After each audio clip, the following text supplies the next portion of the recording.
Выжимной original GM'ni qo'yish kerak. Ve glavniy razvodi bilan almashtirish kerak. Yana bitta 12 avtomobili keldi. Mexanika korobkasi, выжимной oqizvorgan. Hozir buni korobkalarini yechib, выжимной nima sababdan oqizayotganligini ko'rib, 12 korobkasini yechib oldik. Mana выжимной holati, выжимной oqizvorgan, jitkis. Sababi выжимной yo brak chiqqan yoki-da glavniy silindr orqaga qaytmayapti. Glavniy silindr orqaga qaytmasa ham original GM.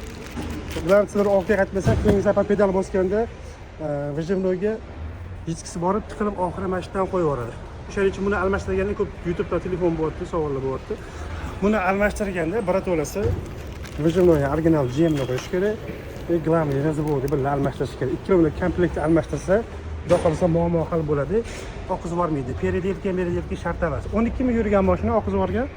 Displey karzinalari yaxshi, bunga displey karzina qo'yish shart emas.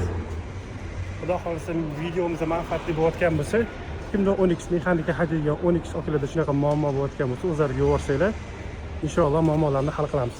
Ha, buni originali 600 ming so'm turadi.